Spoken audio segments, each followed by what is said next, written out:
Hello, and welcome back, everybody, of course. Yet again, another creepypasta video, and today we'll be reading iconic and very famous The Russian Sleep Experiment. Hope you all sit back, relax, and whether it's day or night, enjoy it.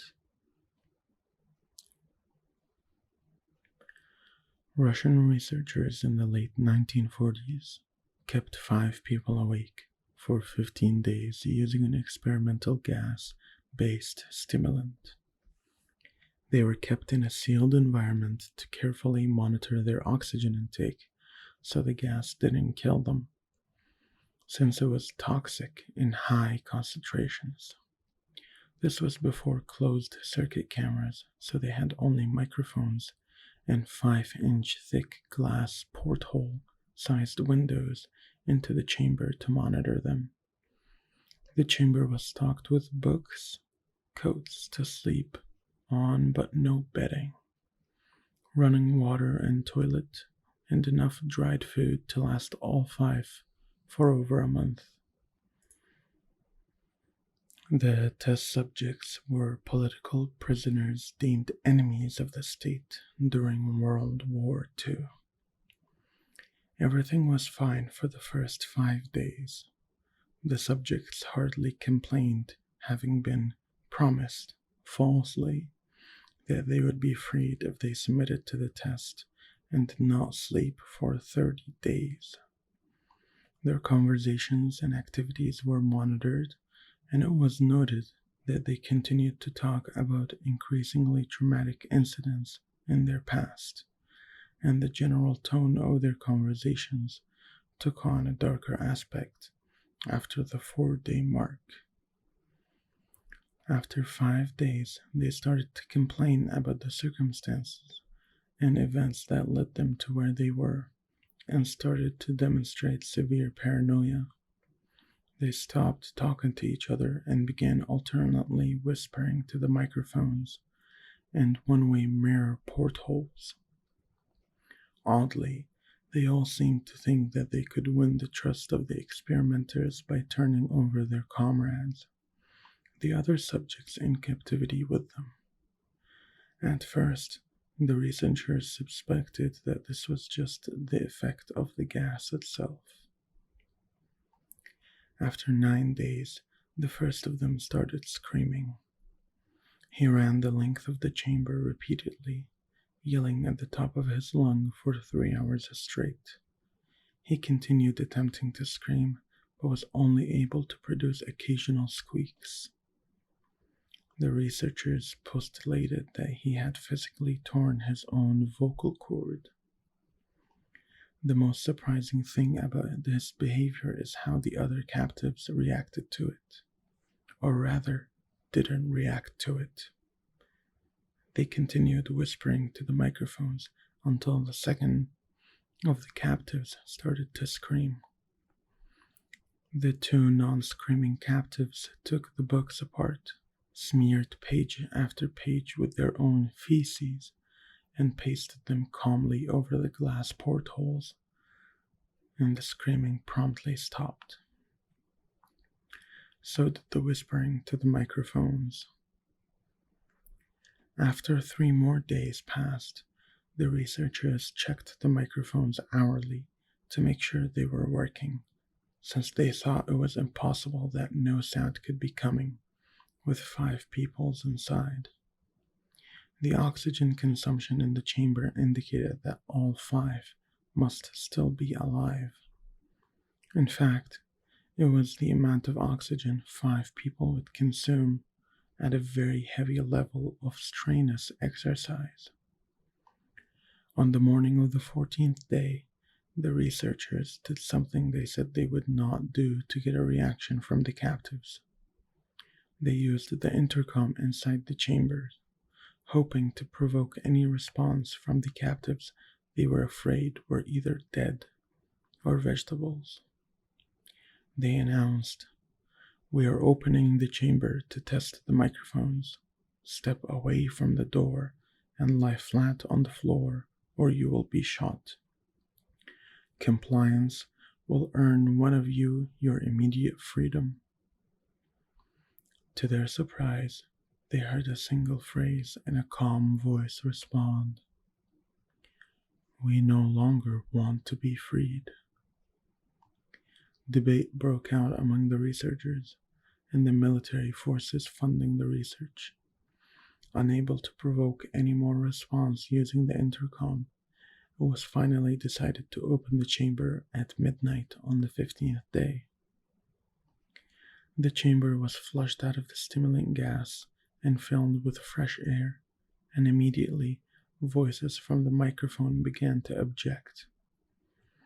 3 different voices began begging, as if pleading for the life of loved ones, to turn the gas back on. The chamber was opened, and soldiers sent in to retrieve the test subjects. They began to scream louder than ever, and so did the soldiers when they saw what was inside. 4 of the 5 subjects were still alive, although no one could rightly call the state of that any of them in life. The food rations past day 5 had not been so much as touched. There were chunks of meat from the dead test subjects' thighs and chest stuffed into the drain in the center of the chamber, blocking the drain and allowing 4 inches of water to accumulate on the floor. Precisely how much of the water on the floor was actually blood was never determined.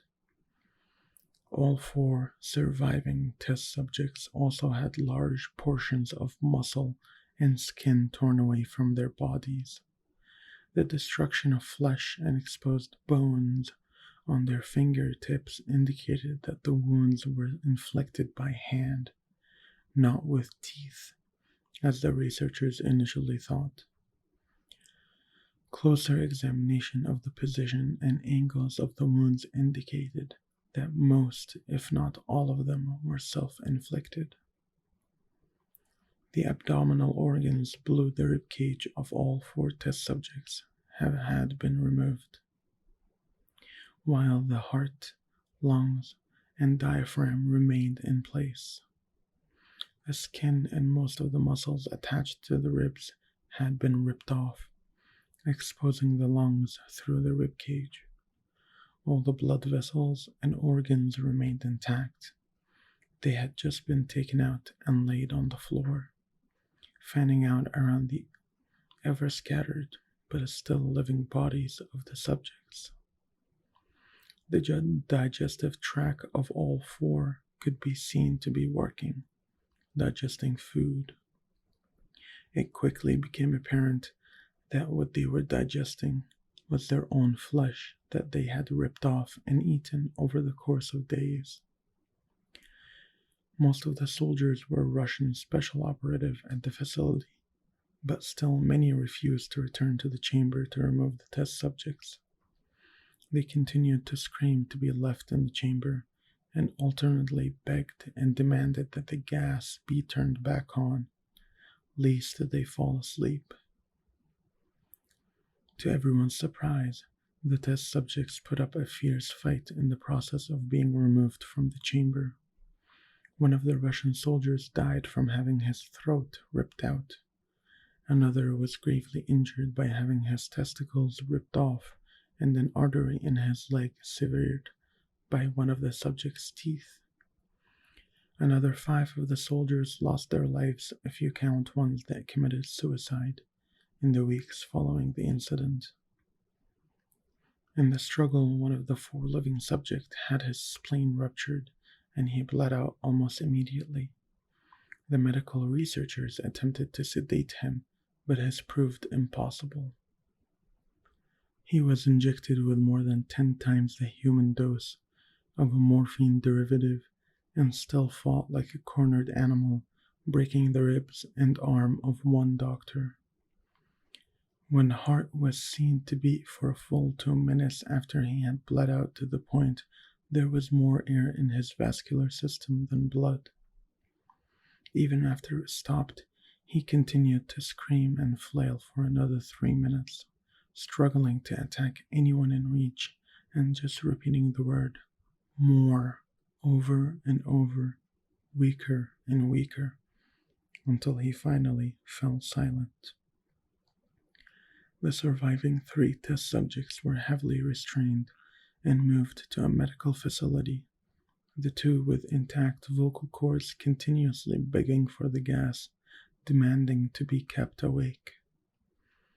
The most injured of the 3 was taken to the only surgical operating room that the facility had. In the process of preparing the subjects to have his organs placed back within his body, it was found that he was effectively immune to the sedative they had given him to prepare him for the surgery.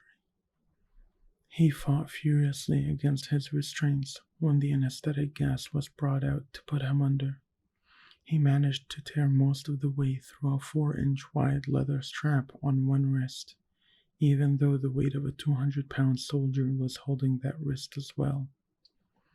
It took only a little more anesthetic than normal to put him under, and the instant his eyelids fluttered and closed, his heart stopped. In the autopsy of the test subject that died on the operating table, it was found that his blood had triple the normal levels of oxygen. His muscles that were still attached to his skeleton were badly torn, and he had broken 9 bones in his struggle not to be sedate. Most of them were from the force his own muscles had exerted on them. The second survivor had been the first of the group of 5 to start screaming. His vocal cords destroyed, he was unable to beg or object to surgery, and he was only reacted by shaking his head violently in disapproval when the anesthetic gas was brought near him. He shook his head yes when someone suggested reluctantly they try the surgery without anesthetic, and did not react for the entire 6-hour procedure of replacing his abdominal organs and attempting to cover them with what remained of his skin. The surgeon presiding stated repeatedly that it should be medically impossible for the patient to still be alive.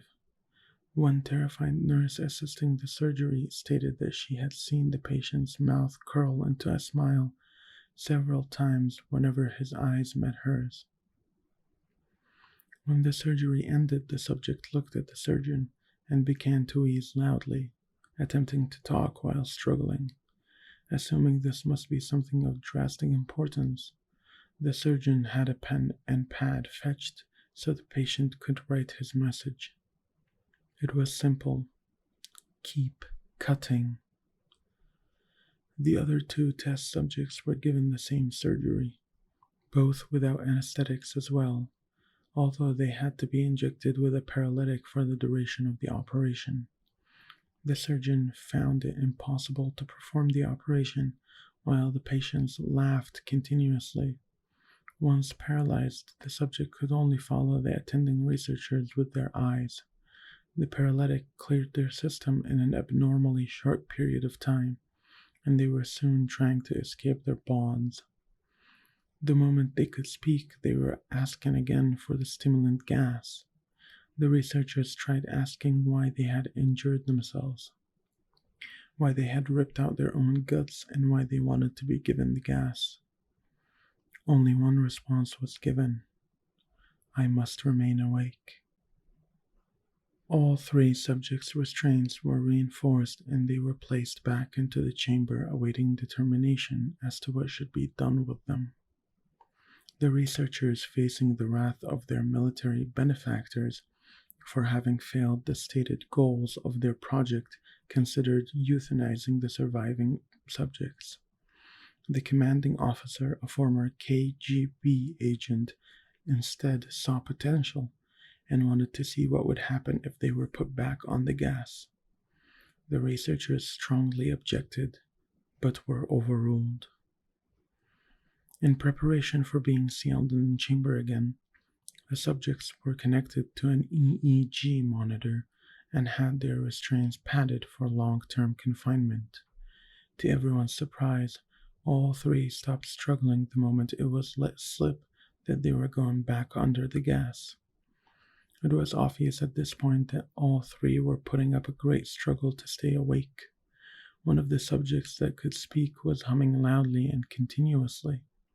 The mute subject was straining his legs against the leather bonds with all his might.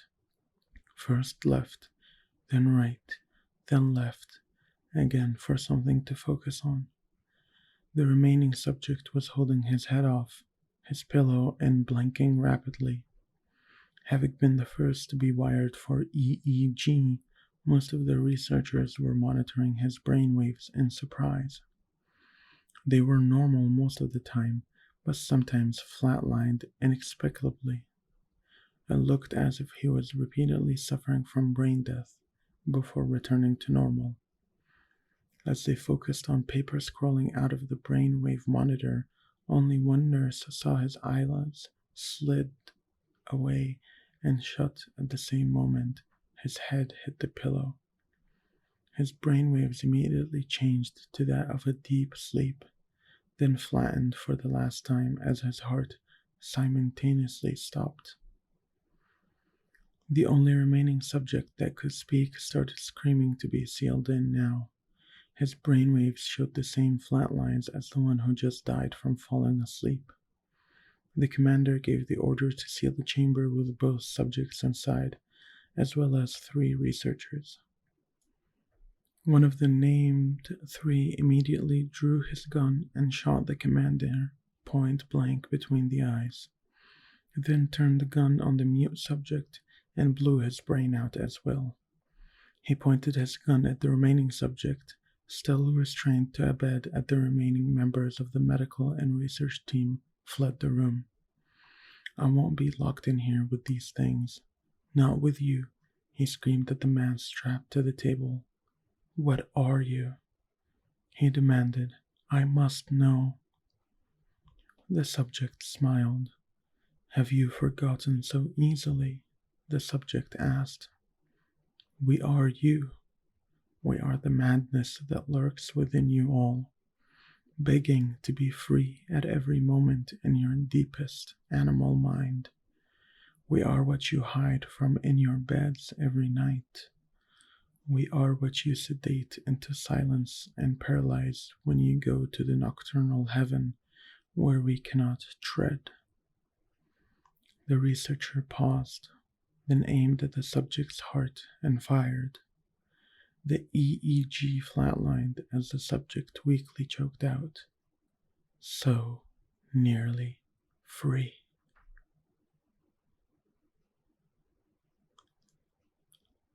Thank you all for joining me tonight or during the day. I hope you guys enjoyed. And nevertheless, have a good night. Sleep tight.